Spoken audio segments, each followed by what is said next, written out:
Halo semua, jumpa lagi bersama saya Sukamdi dan masih tetap di channel Sukamdi. Di kesempatan kali ini saya mau sedikit membahas tentang indukan burung, yang dimana saat indukan burung itu menetas, anakannya itu selalu mati di sarang. Padahal pakan EF-nya nggak pernah telat. Bagaimana solusinya dan apa penyebabnya? Kita sama-sama coba bahas sesuai pengalaman masing-masing. Dan yang akan saya sampaikan ini juga sesuai yang saya alami, teman-teman. Jadi dulu saya juga sering sekali mengalami hal tentang anakan burung yang mati di sarangnya, padahal pakan nggak pernah telat. Akhir-akhir ini setiap menetas, tiap waktu, tiap 2 jam sekali selalu saya pantau anakannya atau perkembangannya, selalu saya perhatikan. Bila mana keadaan anakannya itu semakin kurus, pokoknya pertumbuhannya itu nggak baik, langsung saya panen walaupun baru usia 2 hari di loloh induknya. Karena menurut pengalaman saya, setiap anakan burung yang di loloh induknya, tapi perkembangannya anakannya itu nggak bagus, malah memburuk, itu pasti bakal mati gitu.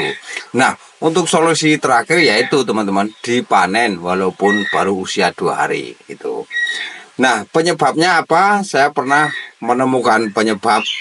Yang satu adalah jangkrik. Jadi ini untuk yang jalak suren ya teman-teman. Kalau untuk jalak suren, kalau buat meloloh anakannya, kalau jangkriknya pakai jangkrik bering, itu pasti anakannya nggak beres. Jadi kalau ada teman-teman yang indukannya meloloh anakannya, kalau bisa jangan dikasih jangkrik bering. Itu kalau jalak suren ya teman-teman, beda kalau sama yang murai.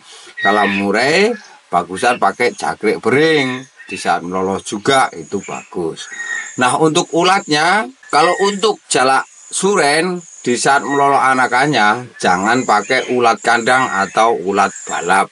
Itu menurut pengalaman saya, bila mana indukan jalak suren sedang meloloh anakannya, terus ulatnya kita kasih ulat balap atau ulat kandang, itu rata-rata pertumbuhan anakannya jelek dan rata-rata juga mati. Walaupun matinya itu pelan-pelan gitu teman-teman, nggak langsung gitu. Jadi keadaannya itu pasti burung itu kurus anakannya itu. Nah, kalau untuk jangkriknya, jangkrik yang biasa, jangan jangkrik bering. Kalau untuk jalak suren, saya pernah dulu selalu pakai jangkrik bering itu, anakannya jalak suren selalu mati. Pokoknya matinya nggak langsung teman-teman. Jadi kalau keadaannya kurus-kurus itu pasti bakalan mati anakannya itu. Nah, semenjak itu saya selalu pakai jangkrik yang biasa, atau ulatnya juga ulat Hongkong atau ulat Jerman, itu malah tidak apa-apa kalau untuk jalak suren yang lagi meloloh anakannya teman-teman.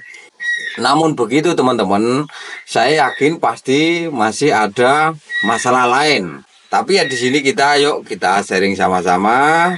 Kemungkinan besar bisa dari pakannya, tapi juga bisa dari tempatnya atau sarangnya mungkin kotor gitu teman-teman.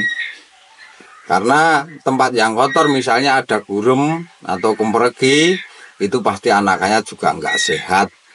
Oh ya, walaupun kita pakai jangkrik yang jangkrik biasa atau ulatnya ulat Hongkong, namun mesti kita milih-milih teman-teman. Jangan asal jangkrik, walaupun itu sudah jangkrik biasa, itu juga kita mesti lihat-lihat jangkriknya. Kalau jangkriknya jelek, maksud saya jelek itu biasanya kalau yang jangkriknya itu hitam-hitam, terus dipegangnya itu lemes-lemes, itu nggak gesit lah, itu biasanya juga nggak bagus untuk di anakan burung walaupun yang meloloh indukannya. Begitu juga ulat Hongkong. Ulat Hongkong itu kan ada yang bener-bener kayak ini ya teman-teman, keras banget itu loh. Itu juga nggak baik untuk anakan burung jalsuren, walaupun yang meloloh itu indukannya sendiri. Memang ternak burung itu ya dibilang gampang ya gampang, dibilang susah ya memang susah teman-teman. Jadi memang kita mesti teliti, mesti banyak tahu, banyak belajar, sering sharing sama sesama teman peternak.